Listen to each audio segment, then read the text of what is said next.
बिस्मिल्लाहिर्रहमानिर्रहीम अस्सलाम वालेकुम मलګرو नن تاسو ته موږ په دې ویډیو کې د احساس ایمرجنسي کیش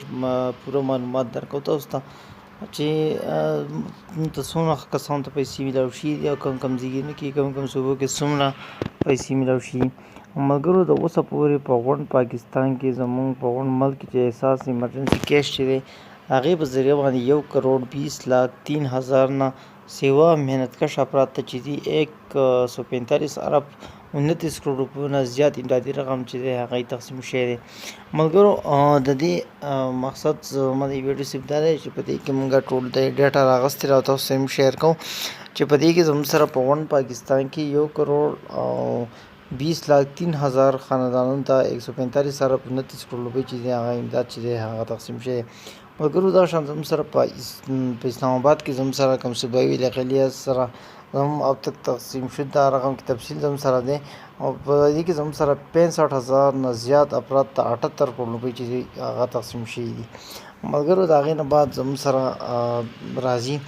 په دې کې زموږ سره صوبایي و علاقې سي اب تک تقسیم شده رقم کی تفصیل دا زموږ سره آزاد جموں کشمیر کې په دې کې د 2,02,000 نه زیات افراد ته 2.47 کروڑ روپۍ چې دي هغې نه سیوا چې دی هغه میلاو شي ملګرو د هغې نه بعد زموږ سره ګلګت بلتستان دی نو ګلګت بلتستان کې زموږ سره د اوسه پورې 88,000 نه سیوا افراد ته چې 1 ارب 8 کروڑ روپۍ چې دی هغه میلاو شي د هغې نه بعد زموږ سره بلوچستان دی بلوچستان کې د اوسه پورې 6,26,000 خاندانونو ته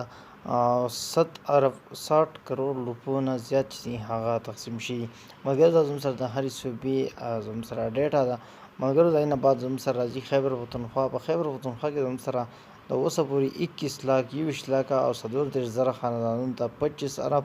90 کروڑ روپۍ چې دي هغه زیات چې دي هغه تقسیم شي مګر د هغې نه بعد زموږ سره اوس راځي سیند چې په سیند کې زموږ سره اوسه پورې 37,24,000 نه زیات خاندانونو ته 44 ارب 91 کروڑ روپۍ چې دي هغې نه زیات چې دي هغه تقسیم شوي دي مګر د هغې نه بعد زموږ سره پنجاب دی پنجاب کې زموږ سره د اوسه پورې 55,50,000 خاندانونو ته 67 ارب 19 کروڑ روپۍ چې دي هغه سیوا چې دی هغه تقسیم شي مګر دا زموږ سره د صوبو کم ډیټا چې هم تاسو سره شیر اوس زموږ سره احساس طرفه زموږ سره چې دي په غونډ ملک کې هم تاسو ته ووایي چې زموږ سره په غونډ ملک کې احساس ایمرجنسي کیش په ذریعه باندې